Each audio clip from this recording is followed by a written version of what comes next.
નમસ્કાર દોસ્તો, સ્વાગત છે આપ સર્વનું તમારી પોતાની YouTube channel ocean coaching classes પર। મિત્રો, આજે 8-10-2025ને બુધવારના રોજ તમારું ગણિત વિષયનું પ્રથમ સત્રાંત પરીક્ષા 2025નું કુલ 80 ગુણનું પ્રશ્નપત્ર લેવાવાનું છે। તો આ પ્રશ્નપત્રનું ફટાફટ તમે રિવિઝન કરી શકો, ક્વિક રિવિઝન કરી શકો એ માટે આપણે આ મોસ્ટ આઈએમપી પ્રશ્નપત્ર જે છે તે લઈને આવ્યા છીએ અને ફટાફટ રિવિઝન માટે છે। તો દરેક વિદ્યાર્થીઓએ આ પ્રથમ સત્રાંત પરીક્ષાનું ધોરણ 8નું ગણિત વિષયનું જે પ્રશ્નપત્ર છે 2 વાગે તે તમે આપવા માટે જાઓ એના પહેલાં અવશ્ય આ જે પ્રશ્નપત્ર છે તેનું સોલ્યુશન કરી લેજો। પ્રશ્ન નંબર 1 ગુણધર્મ આધારિત નીચેની ખાલી જગ્યાઓ પૂરો। એમાં પહેલું, ખાલી જગ્યાની ક્રિયા માટે સમય સંખ્યાઓ સંવૃત નથી, તો જવાબ આવશે ભાગાકાર। બીજું, 3/7 ગુણ્યા 0 બરાબર ખાલી જગ્યા, તો જવાબ આવશે 0। ત્રીજું, ખાલી જગ્યા એ સમય સંખ્યાઓ માટે ગુણાકારનો તટસ્થ ઘટક છે, તો જવાબ આવશે વિકલ્પ એ 1। ચોથું, 7 પ્લસ ખાલી જગ્યા બરાબર 0, તો અહીંયા જવાબ આવશે -7।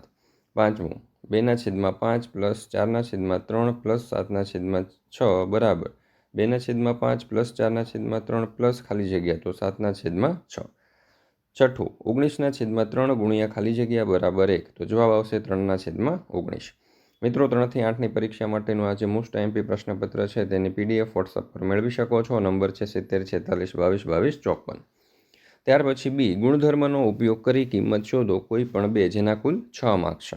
જો પહેલો દાખલો 3/2 માઇનસ કાઉન્સમાં છે -2/9 પ્લસ 3/8 પ્લસ 5/3, અહીંયા તમને દાખલો ગણીને દર્શાવવામાં આવેલો છે। ક્વિક રિવિઝન છે મિત્રો, ફટાફટ તમારે રિવિઝન કરવાનું છે। તમે સ્ક્રીનશોટ પણ લઈ શકો છો અથવા તો આ સમગ્ર સોલ્યુશન જે છે તેની પીડીએફ પણ મેળવી શકો છો। તો અવશ્ય આજે ક્વિક રિવિઝનનું આપણે આજે પ્રશ્નપત્ર લઈને આવ્યા છીએ તે તમે પરીક્ષા આપવા જાઓ એના પહેલાં 1.5-2 કલાક પહેલાં જરૂરથી એક વખત જોઈ લેજો, સોલ્યુશન કરી લેજો। બીજો દાખલો છે 1/2 ગુણ્યા 6/5 ગુણ્યા 4/3। અહીંયા દાખલાની રીતો અને સરસ રીતે દાખલાઓ ગણી અને તમને દર્શાવેલા છે। ત્રીજું, 1/2 પ્લસ 3 કૌંસ પૂરો પ્લસ 5/2, તો અહીંયા જવાબ આવશે 6। ત્યાર પછી છે પ્રશ્ન નંબર 2, નીચેના સમીકરણોનો ઉકેલ મેળવો। 6x પ્લસ 5 બરાબર 17, તો અહીંયા જવાબ આવશે x બરાબર 2। ત્યાર પછી છે બીજું 3x માઇનસ 9 બરાબર 12, તો અહીંયા જવાબ આવશે x બરાબર 7। ત્યાર પછી ત્રીજું છે 5n/2 માઇનસ 3n/4 બરાબર 21, તો અહીંયા જવાબ આવશે n બરાબર 12। ત્યાર પછી ચોથું છે n-3/4 બરાબર 5, તો અહીંયા જવાબ આવશે n બરાબર 23। મિત્રો, પ્રથમ સત્રાંત પરીક્ષાની તૈયારી માટે આપણે દરેક વિષયની મોસ્ટ આઈએમપી એમસીક્યુ ક્વિઝ એકદમ ફ્રી રાખેલી છે। તો જરૂરથી દરેક વિદ્યાર્થીઓએ આ એમસીક્યુ ટેસ્ટ જે છે તે આપી દેજો, એમાં મોસ્ટ આઈએમપી પ્રશ્નો આપણે મૂકેલા છે। વધારે માહિતી માટે તમે આ નંબર ઉપર ફોન કરી શકો છો। આપણે એપ્લિકેશન ઉપર તમે આ ક્વિઝ છે તે આપી શકો છો, તો જરૂરથી એપ્લિકેશન ડાઉનલોડ કરી લેજો। એપ્લિકેશન ડાઉનલોડ કરવાની લિંક પણ તમને નીચે ડિસ્ક્રિપ્શન બોક્સમાં મળી જશે। બી, નીચેના સમીકરણોનો ઉકેલ મેળવો કોઈ પણ બે જેના કુલ 6 માર્ક્સ છે। 15(y-4 પ્લસ 5) પ્લસ 6 બરાબર 2(y-9), તો અહીંયા જવાબ આવશે y બરાબર 2/3। ત્યાર પછી બીજું 8x પ્લસ 5 બરાબર 9 પ્લસ 10x, તો અહીંયા જવાબ આવશે x બરાબર -2।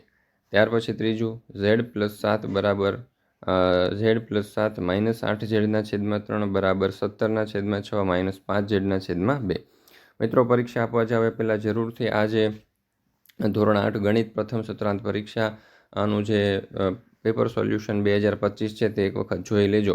મોસ્ટ આઈએમપી પ્રશ્નો બ્લુ પ્રિન્ટ પ્રમાણેના પ્રશ્નો આપણે અહીંયા મૂકેલા છે। જો નીચેના વિધાનો ખરા છે કે ખોટા તે જણાવવાનું આપણને કહ્યું છે, તો અહીંયા ખરા ખોટા વિધાનો જે છે એ પણ આપણે અહીંયા ખૂબ જ સરસ રીતે દર્શાવેલા છે, તમે જોઈ શકો છો, સ્ક્રીનશોટ પણ લઈ શકો છો। ત્યાર પછી છે બી, નીચે આપેલા દાખલા ગણો। NEST લંબચોરસ આપણને આપેલો છે, તેના વિકર્ણ પરસ્પર O બિંદુમાં છેદે છે। જો OS બરાબર 4x પ્લસ 5 અને OE બરાબર 3x પ્લસ 8 હોય તો x શોધો। ત્યાર પછી છે બીજું, KITE સમબાજુ ચતુષ્કોણ છે જે બાજુની આકૃતિમાં દર્શાવેલ છે, તેમાં ABC શોધો અને તેની સત્યાર્થતા પુરવાર કરો। ચાલો, ત્યાર પછી છે પ્રશ્ન નંબર 4, નીચેના દાખલા ગણો જેના કુલ 6 માર્ક્સ છે।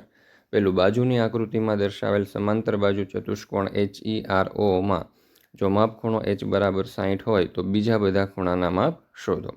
તો ખૂણો h બરાબર ખૂણો R બરાબર 60, અહીંયા તમે જોઈ શકો છો દાખલો ગણી અને આપણે દર્શાવેલો છે। બીજું, અહીં આકૃતિમાં સમાંતર બાજુ ચતુષ્કોણ WALK આપેલ છે, તેમાં માપખૂણો L બરાબર 115 આપેલ હોય તો તેમના સામેના ખૂણા અને પાસેના ખૂણાઓના માપ જણાવો. તો અહીંયા તમે જોઈ શકો છો સામેના અને પાસેના ખૂણાઓના માપ આપણે દર્શાવેલા છે.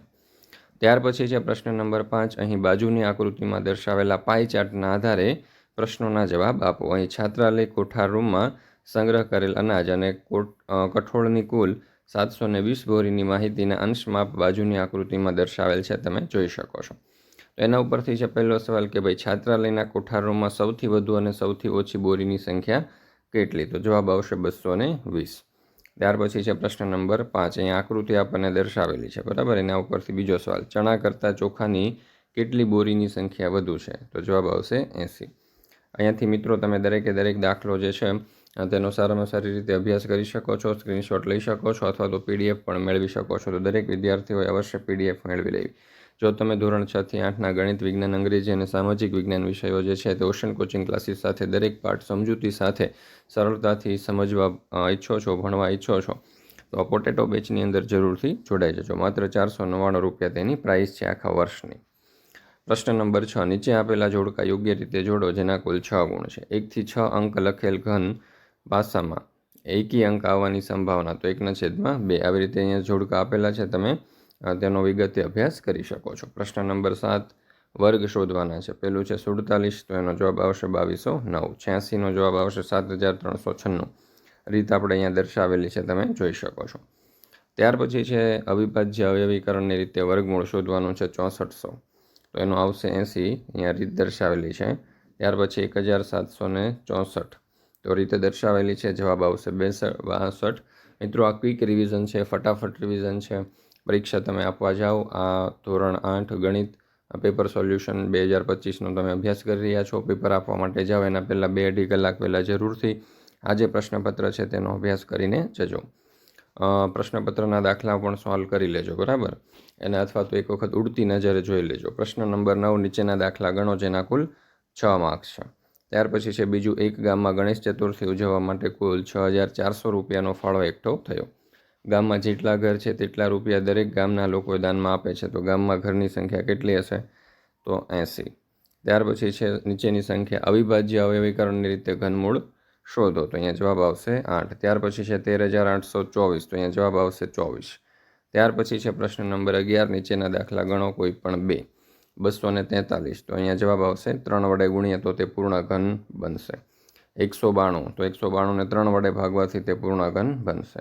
675ને આપણે 5 વડે ગુણીએ તો તે પૂર્ણ ઘન સંખ્યા બનશે.